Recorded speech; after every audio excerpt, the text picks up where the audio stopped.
Would you like to achieve inbox zero every day? It's that magic moment where there are no emails waiting for you in your inbox. It's a problem for a lot of people.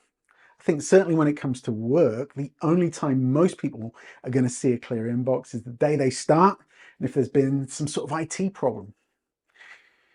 The rest of the time, it's probably just going to be a random list of messages.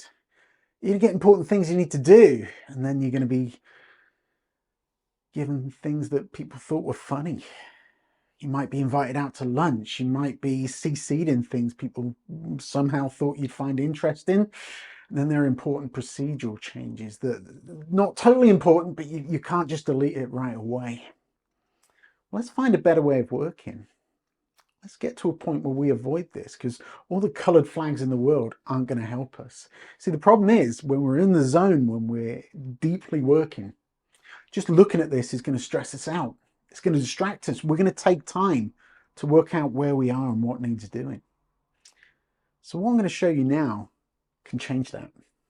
Spoiler, I'm not going to come on and do your work for you though, and I'm not going to take all your emails away. I'm just going to give you a great way of organizing your inbox.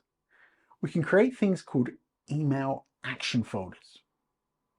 And now we're all different, we do different things. So I'm just going to suggest some to you now, but I'll leave it to you to work out what's really going to help you.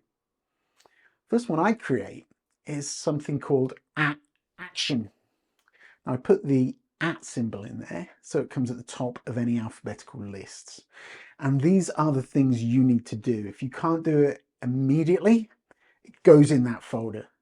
This is pretty much your North Star when you're at work. You've got to keep on top of this folder. These are your important tasks. And then I create another folder and I call it @read. And you're probably guessing where this is going. All those messages someone thought you needed to catch up on, the things you were CC'd in, procedural changes, you get the idea. They go in that @read box because they're probably not going to be things that are going to be priority, but they're probably not things you can just forget about. So they're there, and there's going to be those nice times a day, maybe towards the end of the day as you're winding down. Just take the time, catch up, get things done. Then there are those messages where we've got to wait for somebody else, or we've got to wait for a response. So hey, why not create a @wait box? Easy. Goes in there, and you've got to keep checking that, make sure you're on top of it. And hey, sometimes we've got to chase people, give people reminders. We could even create an @chase folder, just so we can go in, remind ourselves where we are. And when we've done this, we just put all our outstanding messages into those folders. The key here is that they are not archives. They are not normal folders that you would set up in your inbox. They're an extension of your inbox. If you don't keep on top of this, it's not going to work. So you've got to keep checking them, particularly that action box. Keep on top of that, keep checking it. That is your inbox now. And you'll find that everything else is cleared out, and it's a lot easier to work. It's a lot easier to see what you have to do next.